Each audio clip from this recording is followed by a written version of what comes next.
Seriously, my heart literally broke. Hello, I'm here. Like, do you not see me? Like, people are literally like, hey guys, it's Ash and welcome back to another video. Left on my skin. We fight and we fuck and we rise through it all till we find what we want. Then we lose it all again. Your touch on my skin, pull me close, take me in. Just me, just you, lost in the moment. If you are new here, my name is Ash and I post videos every single week. In today's video, it's going to be a little bit different because I've had a lot of questions and people curious to know how on earth I traveled during a pandemic, as well as people that are needing to get across here and just wondering how I went about doing it. So I thought I would make a video on just my whole journey and how I even got the flight in the first place. So if you would like to know a little bit more about that, then please do continue to watch. And if you haven't already, please do go and check out my Instagram. Okay, so the first thing that I'm going to talk about is how I got the flight in the first place. So I am on a British passport and I applied for a repatriation flight, and these flights were organized all by the British Embassy. Regarding how I even went about getting the flight was that when we applied, they look over your case and they basically approve whether it's important enough for you to get across there with your reasoning. And obviously if you have a British passport, that plays a huge role in it too. So they let me know 48 hours beforehand that I was leaving. So I had 2 days to say as many goodbyes as I can and pack up everything into these 2 suitcases.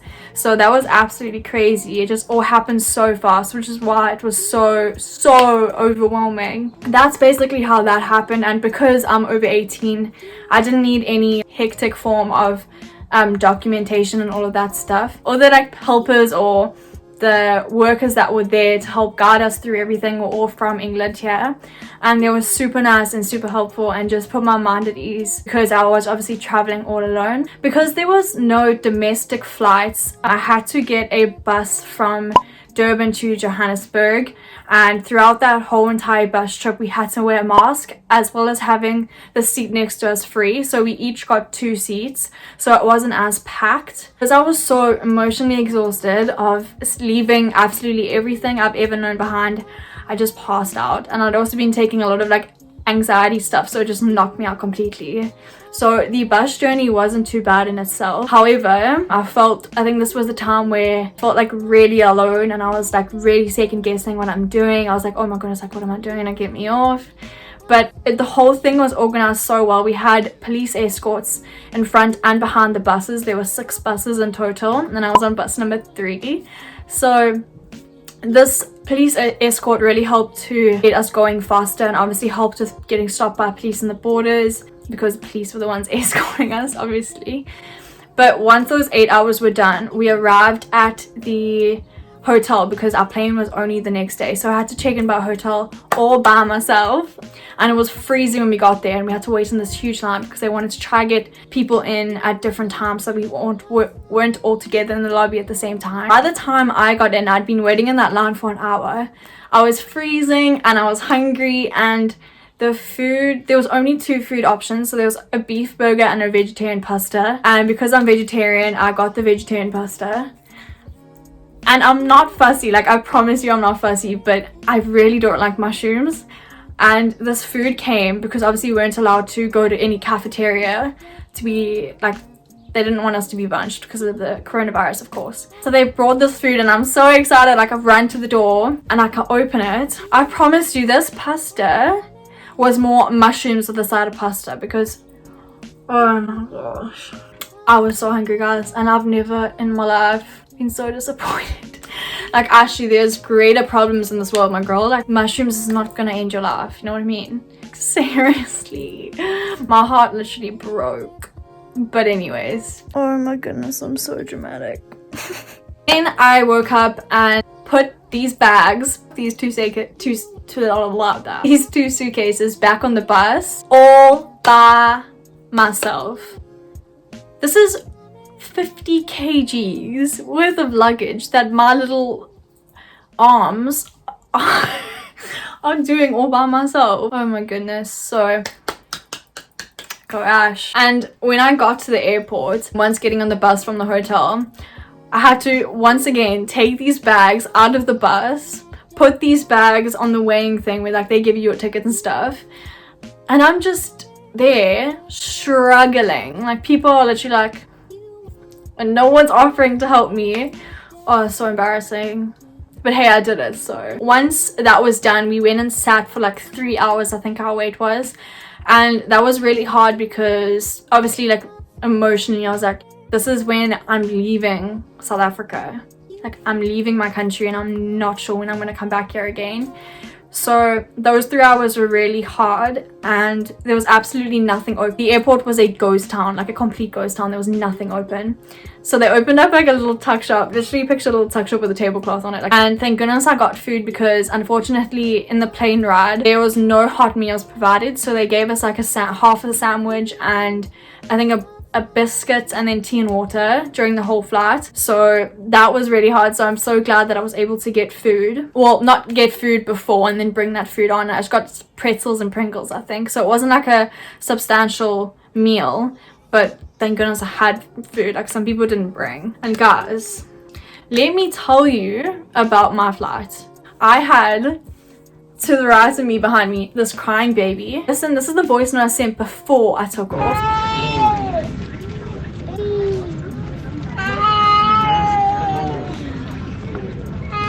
That noise went on the entire flight, the entire 11 hours. I promise you, everyone in the plane was about to have like a mental breakdown, including me. Like this is hard enough, alright? Get the baby out of here. Okay, no, I'm kidding. But then, not only that, behind me had a family and these kids did not sit still. So whenever I was like falling asleep, I'd get up, kick to the back and I'd wake up and then they'd come and stand right next to me because I was in the aisle and talk so loudly. I was like, hello, I'm here, like do you not see me? Hello. But I guess on the bright side is because we live 3 hours away, I was able to literally just pass out in the car. When I woke up the next morning, I'm not gonna lie, I completely broke down. I was unpacking all my bags and it was just like super overwhelming because I was taking out each thing and realizing like this is what I chose to bring and I had so much left behind. These 2 suitcases I'm opening up is my whole entire life, like everything I've ever known, which sounds absolutely ridiculous, but it was like super overwhelming for me and I just like completely broke down. And I'm not gonna lie, like to this day, it was 1 month ago, I think yesterday, and I have been having like super low days and I just gotta like remind myself I made this decision for myself and for my future, and it's really hard that my family is not like with me to go through everything with me. Obviously I'm with my grandparents, but I'm talking like my mom and my sister. But yeah, I just thought that I would let you know how I'm doing. To cut like long story short, not well. And this COVID-19 thing is not making life any easier for me because I'm not able to socialize and meet people. However, the pubs have opened, but it's hard to like just pitch up at a pub without knowing anyone, if you know what I mean. I just cannot wait for university to start in September so I can start like doing things and getting myself out there, because being trapped in your house is not ideal because your mind can be such a dark place. And I constantly have these like voices in the back of my head being like, what have you done? Like, why did you do that? You left way too soon. What were you thinking? You should have just waited to be able to say goodbye. I think what's also been incredibly hard is when I left, I wasn't able to see anyone because of COVID, and I wasn't able to say goodbye to so many people. My friends and I can see are slowly like socializing, and that's been really hard to watch because it's something I wish I could have done like one last time before I've left. So I've been battling in that regard as well, just missing my friends. And I think you just have to understand that I left everything I've ever known.